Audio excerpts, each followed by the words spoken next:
नमस्कार दोस्तों, मैं रोहित कुमार हमारे YouTube चैनल के मेमोरियल ITI में आपका एक बार फिर से स्वागत करता हूँ। तो दोस्तों, आज हम एक नए टॉपिक के ऊपर चर्चा करने जा रहे हैं और वो आपका नया टॉपिक कौन सा होगा? Single phase induction motor. आपकी कौन सी रहेगी? Single phase induction motor. ठीक है दोस्तों, इस सिंगल फेज इंडक्शन मोटर में कौन सी होगी? स्थायी कैपेसिटर मोटर। स्थायी कैपेसिटर मोटर। ठीक है दोस्तों, स्थायी कैपेसिटर मोटर के बारे में आज हम चर्चा करेंगे और इस स्थायी कैपेसिटर मोटर में भी सीलिंग फैन, कौन सा दोस्तों? सीलिंग फैन स्थायी कैपेसिटर जो है उसके बारे में आज इनकी टेस्टिंग करेंगे, इनकी पहचान करेंगे। इसके बारे में कुछ थोड़ी सी जानकारी हम आज प्राप्त करेंगे। तो देखिए दोस्तों, मैं आपको बता दूं कि आपकी जो स्थायी कैपेसिटर मोटर है इसका एक छोटा सा डायग्राम मैं आपको बता देता हूं कि इसमें तीन जो चीज होती है वो ये होती है। एक आपकी रनिंग वाइंडिंग, ठीक है दोस्तों, इसे आप मेन वाइंडिंग, ठीक है दोस्तों, रनिंग वाइंडिंग या मेन वाइंडिंग, मेन वाइंडिंग। ठीक है दोस्तों, मेन वाइंडिंग कौन सी होगी जिसे आप स्टार्ट रनिंग वाइंडिंग बोलते हो? रनिंग वाइंडिंग वो होती है जिसका प्रतिरोध, क्या दोस्तों? जिसका प्रतिरोध निम्न होता है। ठीक है दोस्तों, प्रतिरोध क्या होगा? इसका निम्न होगा और इंडक्टेंस क्या होगा? उच्च होगा। ठीक है दोस्तों, प्रतिरोध निम्न होगा यानी कि रेजिस्टेंस लो, इंडक्टेंस हाई होगा। इसके बारे में तीसरी बात क्या है? इसे गहरे यानी कि गहरे खांचों में स्थापित किया जाता है। यानी कि जो आपका सीलिंग फैन होता है उसका जो अंदर वाली वाइंडिंग होती है इसे बोला जाता है आंतरिक वाइंडिंग। अगर बोले तो आंतरिक जो वाइंडिंग होगी वो कौन सी होगी? आपकी रनिंग वाइंडिंग, मेन वाइंडिंग। ठीक है दोस्तों, ये तो थी आपकी रनिंग वाइंडिंग। और दूसरी होती है इसमें स्टार्टिंग वाइंडिंग। तो रनिंग वाइंडिंग में क्या होगा कि इसका प्रतिरोध क्या था अपने पास? निम्न। तो ये क्या होगी? मोटे तार वाली। ठीक है दोस्तों, मोटे तार वाली होगी। और इसमें क्या होगा? कम लपेट होंगे। ठीक है, अगर तार मोटे हैं तो टर्नों की संख्या क्या होगी? कम। ये तो थी अपनी रनिंग वाइंडिंग। इसके बाद है हमारी शुरुआती यानी कि स्टार्टिंग वाइंडिंग। स्टार्टिंग वाइंडिंग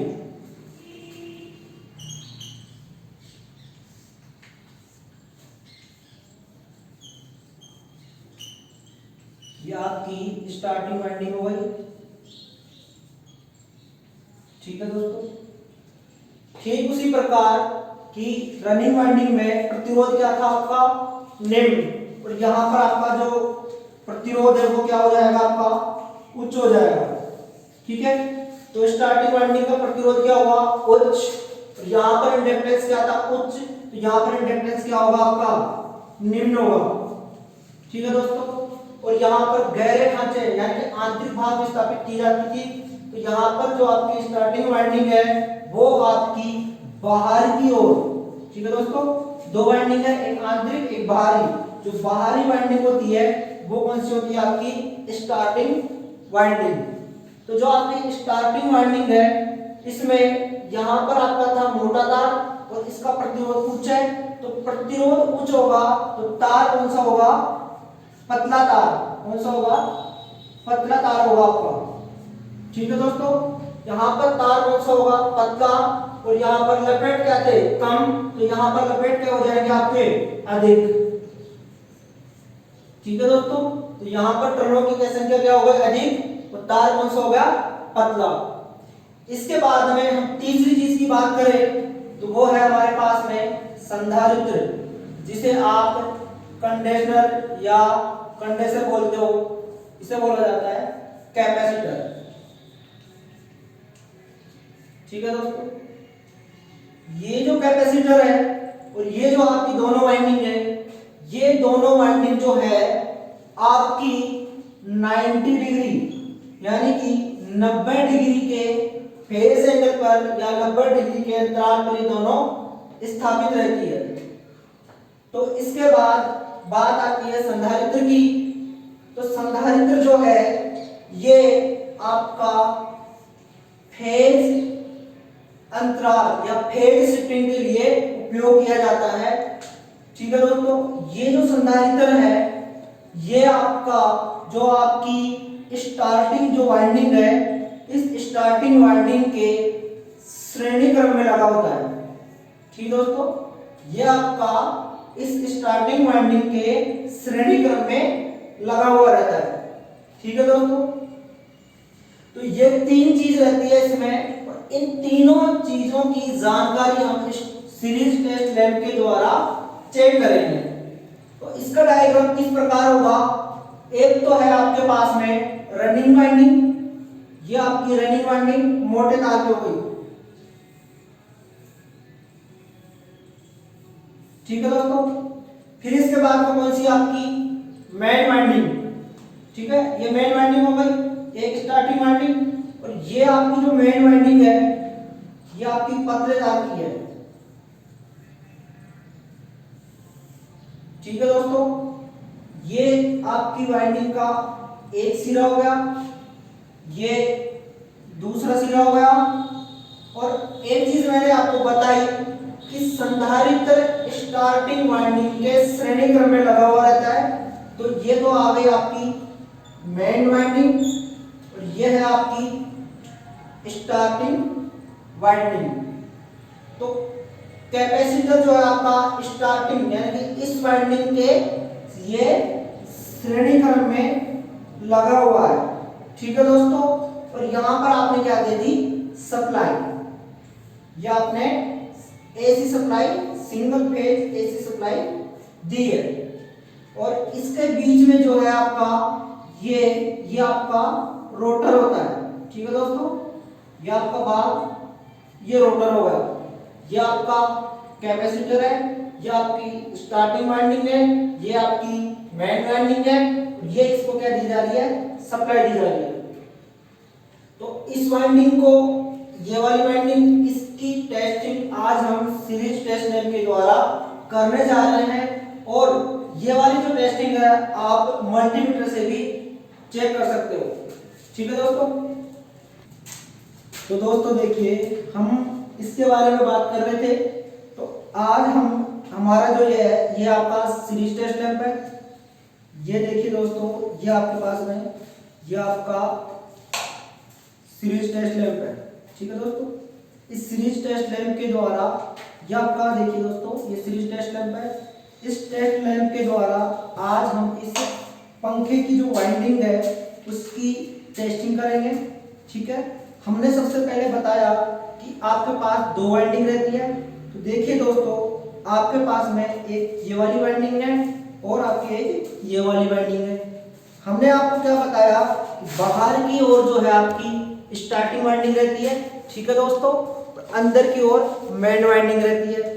ठीक है दोस्तों, तो आपकी बाहर की जो है वो कौन सी है, स्टार्टिंग यानी कि टर्न्स की संख्या क्या है, ज्यादा। अंदर जो वाइंडिंग है वो कौन सी है, मेन वाइंडिंग, जिसमें टर्न्स की संख्या क्या है, कम। ठीक है दोस्तों, ये आपका रोटर है जो घूर्णन करता है। इसके बाद हम बात करेंगे कि कौन सी वाइंडिंग, यानी कि वाइंडिंग जो है वो स्टार्टिंग है या रनिंग है। ठीक है दोस्तों, तो हमारे पास में आपका ये देखिए पंखा है आपका, ये देखिए दोस्तों ये आपका पंखा है और ये इसमें आपके, ये देखिए दोस्तों ये आपके 4 तार है पंखे में। एक स्टार्टिंग वाइंडिंग है आपकी और एक आपकी मेन वाइंडिंग है। तो इस प्रकार 2 तार तो आपके हो गए स्टार्टिंग वाइंडिंग के और 2 तार हो गए आपके मेन वाइंडिंग के। ठीक है दोस्तों, तो आपके पास वाइंडिंग के कुल कितने तार हो गए? 4। ठीक है, और 2 आपके पास अगर कैपेसिटर लगा रहे हो तो 2 तार हो गए आपके कैपेसिटर के। ठीक है दोस्तों, तो ये अपने पास देखिए, ये देखिए दोस्तों ये 4 तार आपके पास है। 2 तार ये रहे, 2 पीले कलर के हैं और 2। तो दोस्तों देखो ये तो थी अपनी एक वाइंडिंग के सिरे और ये अपनी दूसरी वाइंडिंग के सिरे। हमने आपको क्या बताया था कि आपकी जो मेन वाइंडिंग है उसमें जो आपका सीरीज टेस्ट लैंप है वो क्या होगा, आपका तेज चलेगा। ठीक है, यानी कि प्रकाश जो प्रकाशित होगा आपका लैंप वो क्या होगा, तेज होगा। देखिए दोस्तों ये आपका एक इस पे लगाया और एक इस पे लगाया, ये आपका लैंप जल रहा है। ठीक है दोस्तों, ये दोनों वाइंडिंग नहीं है, ये दोनों नहीं है। यदि मैं इस पे लगाता हूं तो बल्ब क्या चल रहा है, कम जल रहा है। ठीक है दोस्तों, ये देखिए इस पे क्या चला आपका लैंप, तेज प्रकाशित हुआ, इस पे क्या हुआ, कम हुआ। तो मैंने क्या बताया आपको, तो कम जिस पे चल रहा है आपका बल्ब वो कौन सी हो गई, मेन वाइंडिंग। ठीक है दोस्तों, ये आपकी, तो देखिए दोस्तों अपने पास ये 2 तार है और ये 2 तार है, यानी कि 2 वाइंडिंग के 4 तार हो गए। इनमें से आपके पास कौन सी तो मेन वाइंडिंग है और कौन सी आपके पास में स्टार्टिंग वाइंडिंग है। यदि आपका ये जो सीरीज टेस्ट लैंप है ये अगर तेज प्रकाशित होता है, पूर्ण रूप से प्रकाशित हो जाता है, तो वो वाइंडिंग कौन सी आपकी, ये वाली वाइंडिंग, मेन वाइंडिंग। ठीक है, अगर आपका लैंप कम जलता है, यानी धीमा जलता है, तो वो कौन सी आपकी स्टार्टिंग वाइंडिंग। अब आप ये बताओ कि इसमें तो निम्न यानी कि तेज जल रहा है बल्ब और इसमें कम जलेगा, यानी कि इसका प्रतिरोध निम्न है तो बल्ब तेज जलेगा और इसका प्रतिरोध अधिक है तो बल्ब क्या जलेगा, कम जलेगा। तो ये देखिए दोस्तों आपके पास में ये लैंप जला और एक आपका ये लैंप जला। तो देखिए दोस्तों जो नीले कलर के जो तार है इसमें लैंप कुछ थोड़ा धीमा प्रकाशित हुआ और इस पीले कलर के जो तार है इसमें लैंप क्या हुआ, अपना थोड़ा तेज प्रकाशित हुआ। तो जिस वाइंडिंग में बल्ब तेज प्रकाशित हो रहा है वो तो हो गई अपनी कौन सी, मेन वाइंडिंग, इसको अपन रनिंग वाइंडिंग बोलते हैं। और एक हो गया अपने पास में जिसमें बल्ब है धीमा जल रहा है, ये हो गई अपनी स्टार्टिंग वाइंडिंग। ठीक है दोस्तों, और एक होता है अपने पास में ये कैपेसिटर है। इस कैपेसिटर को इस दोनों वाइंडिंग में कौन से भाग पर लगाओगे। ठीक है दोस्तों, तो कैपेसिटर देखिए दोस्तों यहां, तो देखिए दोस्तों 2 तार तो अपने पास में ये है और 2 तार अपने पास में ये है। तो जिस 2 तार पर आपके जो लैंप है वो कम प्रकाशित हो रहा है और 2 तार पर आपका लैंप थोड़ा अधिक प्रकाशित हो रहा है। तो जिस 2 तार पर आपका लैंप अधिक प्रकाशित हो रहा है वो तो आपकी मेन वाइंडिंग हो गई और जिस पर लैंप कम प्रकाशित हो रहा है वो आपकी स्टार्टिंग वाइंडिंग हो गई। ठीक है दोस्तों, अब इन 4 तारों में से आपको कहाँ पर आपको कैपेसिटर को लगाना है, तो आप क्या करोगे कि जो स्टार्टिंग वाइंडिंग का, यानी इसमें से 2 जो वाइंडिंग है उनमें से एक को कॉमन करना होगा और 2 पर आपको क्या लगाना है, कैपेसिटर लगाना है। ठीक है दोस्तों, कौन से भाग पर आपको कैपेसिटर लगाना है और कौन से भाग पर आपको कैपेसिटर नहीं लगाना है। अगर आपके पास में 3 तार है, देखिए दोस्तों यदि आपके पास में 3 तार वाला जो पंखा है उसमें से क्या करोगे कि जिस 2 तार पर प्रतिरोध अधिक होगा, यानी कि बल्ब आपका यदि कम प्रकाशित होता है तो उस पर आप क्या करोगे, कैपेसिटर को संयोजित करोगे। ठीक है दोस्तों, तो तो हम एक बार चेक कर लेते हैं इसको कि तीनों तारों में से कौन से दो तार पर आपका लैंप कम प्रकाशित होता है। तो देखिए आपके पास में ये 3 तार है, ठीक है दोस्तों। अब इन तीनों तारों में से ये देखिए, ठीक है, इन दोनों तारों के बीच में तो क्या हो रहा है, लैंप थोड़ा अधिक प्रकाशित हो रहा है और इन दोनों के बीच में लैंप थोड़ा कम प्रकाशित हो रहा है। तो जो लैंप जहां पर कम प्रकाशित हो रहा है वहां पर क्या करना है, अपने को कैपेसिटर को संयोजित करना है।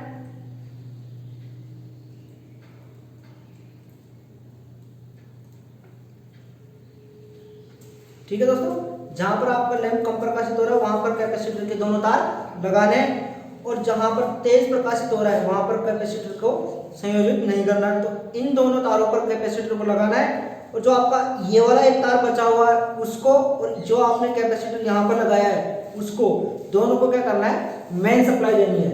मेन सप्लाई देने पर आपका जो पंखा है वो प्रॉपर पूर्ण रूप से कार्य करने लग जाएगा। ठीक है दोस्तों, तो इसके बाद यदि हम कैपेसिटर को इसमें लगाते हैं, संयोजित करते हैं, तो हम क्या करेंगे, इन दोनों तार पर लगाएंगे। ठीक है, हम एक बार लगा कर चेक कर लेते हैं दोस्तों। देखिए दोस्तों, हम क्या कर रहे थे कि 3 तार वाला जो आपका फैन है उसमें अपन क्या करेंगे, कैपेसिटर को संयोजित करेंगे। वो किस प्रकार करेंगे देखिए दोस्तों। तो आपका 2 तार के मध्य तो क्या हुआ, ये लैंप क्या हुआ, कम प्रकाशित हुआ और 2 तार के मध्य क्या हुआ, तेज प्रकाशित हुआ। देखिए दोस्तों, तो हम क्या करेंगे, यहाँ पर देखो कम हो रहा है लैंप प्रकाशित, यदि इन दोनों के बीच में देखें तो थोड़ा तेज प्रकाशित हो रहा है। हम क्या करेंगे कि जो लैंप कम प्रकाशित हो रहा है वहां पर कैपेसिटर को संयोजित करना है। ठीक है दोस्तों, तो हम एक बार इसको संयोजित करके देखते हैं अपना जो पंखा है वो कार्य करता है या नहीं करता। तो देखिए दोस्तों, हमने क्या करा, ये 2 तार थे अपने पास जो जिसमें बल्ब कम प्रकाशित हो रहा था, इसका एक तार और संधारित्र का एक तार हमने जोड़ दिया, ये ठीक है। और इसके बाद में एक ये तार था और एक ये तार था, इन दोनों के ऊपर भी हमने क्या करा, कैपेसिटर को लगा दिया।